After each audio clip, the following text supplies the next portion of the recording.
All right, good Tuesday morning. Hope that you guys are doing well. We're so close to the end of the school year so far, so hopefully we can finish up strong. We have one more chapter that we're going to cover for this, and that'll be it. So this is going to be our last chapter, and we're going to see that the world is at war once again. For the Americans, the war won't start until 1941. It's going to be a relatively normal day, people watching and listening actually to football. And there'll be a little bit of that clip that you guys will be able to hear from that. Dodgers are ready to kick off now. They've just scored. Ace Parker did it. Josh Sutherland's boys lead the Giants 7-0. Here's the whistle. Merle Condit comes up. He boots it. It's a long one down to around the 3-yard line. Ward Cup takes it. He's cutting up to his left. He's over the 10. Nice block there by Lehman. Cup still going. He's up to the 25. And now he's hit and hit hard about the 27-yard line. Susan Kennard made the tackle. We interrupt this broadcast to bring you this important bulletin from the United Press. Flash, Washington. The White House announces Japanese attack on Pearl Harbor. Stay tuned to WOR for further developments, which will be broadcast immediately as received. And all of a sudden, in the middle of a football game, news breaks over. December 7th, 1941, off the coast of America, yet still part of America, in a place known as Pearl Harbor, right next to Hawaii, Japan has attacked the United States Navy.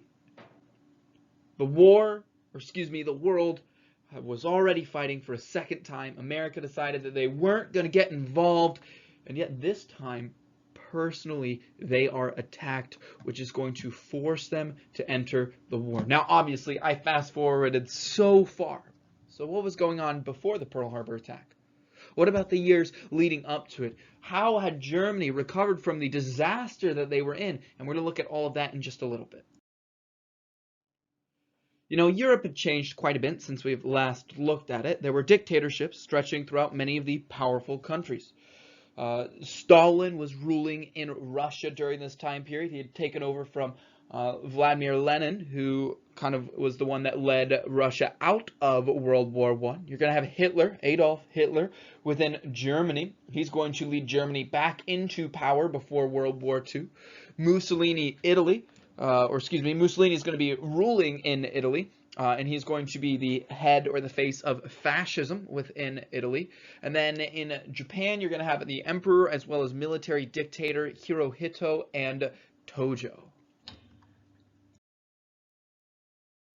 Fascism is actually something that gets thrown out in the political arena. I think a little bit too much. In many of the different countries, people look and say, oh, well, this person's a fascist, or this president's a fascist. Well, this policy will lead to fascism. You actually have a whole group, their name is Antifa, and they are supposed to be anti-fascist. But I don't think very many Americans know really what fascism is. They just look at something they don't like and they say, that's fascism. But that's not really what fascism is. So within Italy, they were a fascist state. So what did that mean? It meant that there was all within the state, nothing outside the state, and most importantly, nothing against the state. One of the big differences between America and a truly fascist country is that America puts individual ideas above the nationalistic ideas. The idea that we have to always uplift America is just simply not true. Otherwise, you would never see anything negative about any of the presidents. But if you go on right now into Google and you just type in Trump doing something wrong, all sorts of things will pop up about him, whether it be in regards to what happened early on in his election, whether it be the impeachment processes that happened over the course of his 4 years, whether it be how he handled the coronavirus. You have all sorts of criticism that gets thrown at the president of the United States. In a fascist nation, you cannot criticize the state because it's all within the state, nothing outside the state, and nothing against the state. You are just another piece of something that is greater than you, and that's the state. In America, we look at individuals as being great, whether it be individuals that love the president or hate the president of the United States. And that's one of the things that really separates America from really many other nations around the world. Now, Germany, they weren't actually fascist, and we're going to look at what they were in just a second. Germany will be most well known for Nazism during World War II, or Hitler will be known for the Nazi uprising. And Nazi simply just stands for Nationalist Socialist German Workers. So this is the government that they had within Germany. Hitler worked within the rules for some of his time. He was actually pretty politically active after World War I. So he survives World War I. He actually is a byproduct of chemical warfare. He was hurt. He probably could have been killed by a couple of troops, but they let him go. He moves back to Germany, and then he'll become a political activist where he wants to kind of overthrow the current government that Germany has.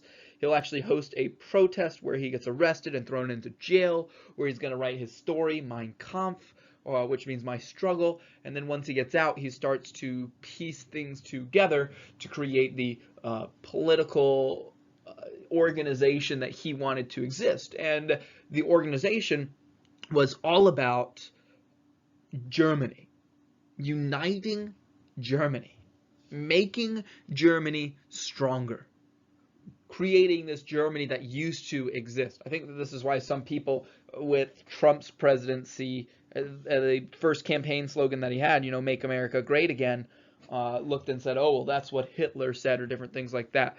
And I'm not saying I love or hate the President of the United States, but I do think it's kind of poor to equate the leader of the United States with Adolf Hitler.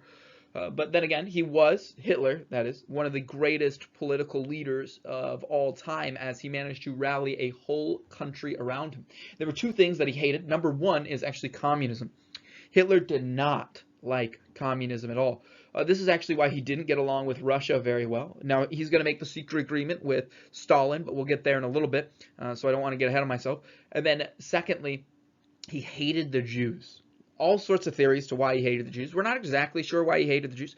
One of the theories is that he actually used to date a Jewish girl when he was younger, and when they went or were going into college, he asked her to marry him, and she said no, and that's where his disdain or hate for Jewish people came from.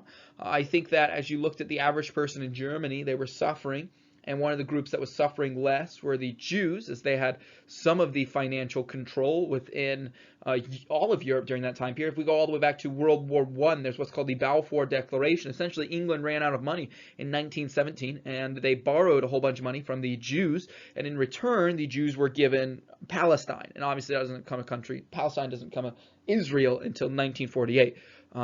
So he tried to use them a little bit as a scapegoat, and it worked. Not that everybody was torturing or killing or attacking Jews in Germany, but they did look at the Jewish people as outcasts.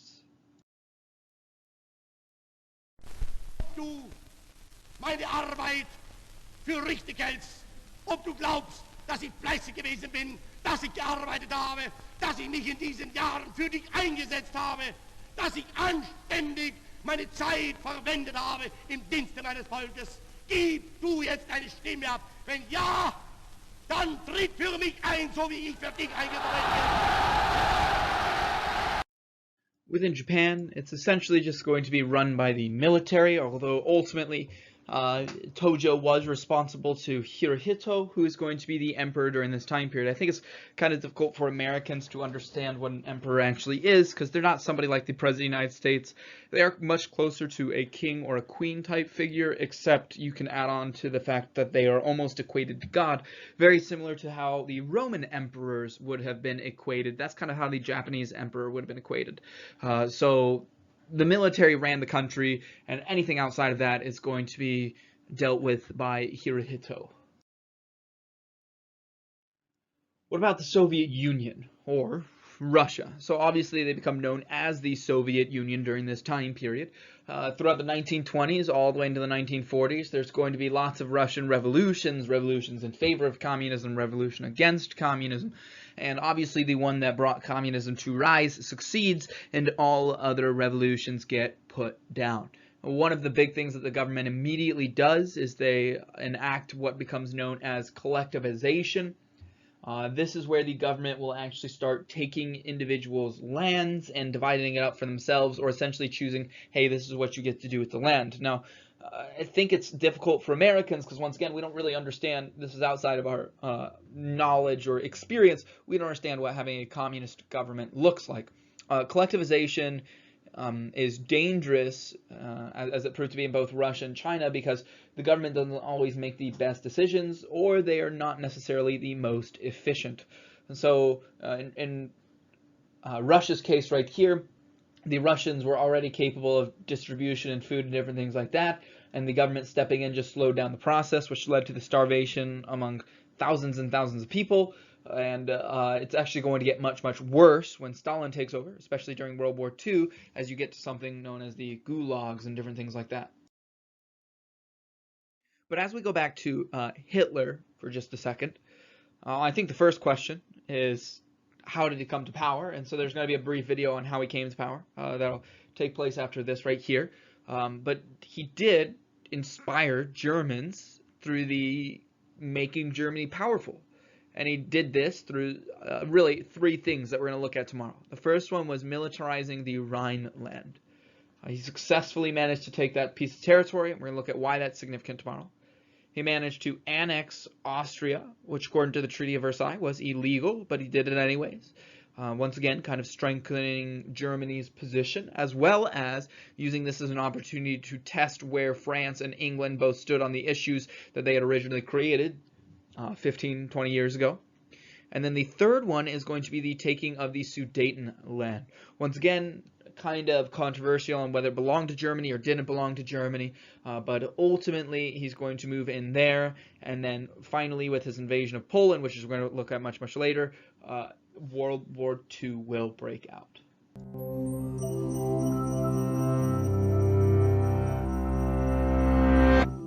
How did Adolf Hitler, a tyrant who orchestrated one of the largest genocides in human history, rise to power in a democratic country? The story begins at the end of World War I. With the successful Allied advance in 1918, Germany realized the war was unwinnable and signed an armistice ending the fighting. As its imperial government collapsed, civil unrest and worker strikes spread across the nation. Fearing a communist revolution, major parties joined to suppress the uprisings, establishing the parliamentary Weimar Republic. One of the new government's first tasks was implementing the peace treaty imposed by the Allies. In addition to losing over 1/10 of its territory and dismantling its army, Germany had to accept full responsibility for the war and pay reparations, debilitating its already weakened economy. All this was seen as a humiliation by many nationalists and veterans. They wrongly believed the war could have been won if the army hadn't been betrayed by politicians and protesters. For Hitler, these views became obsession, and his bigotry and paranoid delusions led him to pin the blame on Jews. His words found resonance in a society with many anti-Semitic people. By this time, hundreds of thousands of Jews had integrated into German society, but many Germans continued to perceive them as outsiders. After World War I, Jewish success led to ungrounded accusations of subversion and war profiteering. It cannot be stressed enough that these conspiracy theories were born out of fear, anger, and bigotry, not fact. Nonetheless, Hitler found success with them. When he joined a small nationalist political party, his manipulative public speaking launched him into its leadership and drew increasingly larger crowds. Combining anti-Semitism with populist resentment, the Nazis denounced both communism and capitalism as international Jewish conspiracies to destroy Germany. The Nazi Party was not initially popular. After they made an unsuccessful attempt at overthrowing the government, the party was banned, and Hitler jailed for treason. But upon his release about a year later, he immediately began to rebuild the movement. And then, in 1929, the Great Depression happened. It led to American banks withdrawing their loans from Germany, and the already struggling German economy collapsed overnight. Hitler took advantage of the people's anger, offering them convenient scapegoats and a promise to restore Germany's former greatness. Mainstream parties proved unable to handle the crisis, while left-wing opposition was too fragmented by internal squabbles. And so, some of the frustrated public flocked to the Nazis, increasing their parliamentary votes from under 3% to over 18% in just 2 years. In 1932, Hitler ran for president, losing the election to decorated war hero General von Hindenburg. But with 36% of the vote, Hitler had demonstrated the extent of his support. The following year, advisors and business leaders convinced Hindenburg to appoint Hitler as chancellor, hoping to channel his popularity for their own goals. Though the chancellor was only the administrative head of parliament, Hitler steadily expanded the power of his position. While his supporters formed paramilitary groups and fought protesters in the streets, Hitler raised fears of a communist uprising and argued that only he could restore law and order. Then, in 1933, a young worker was convicted of setting fire to the Parliament building. Hitler used the event to convince the government to grant him emergency powers. Within a matter of months, freedom of the press was abolished, other parties were disbanded, and anti-Jewish laws were passed. Many of Hitler's early radical supporters were arrested and executed, along with potential rivals.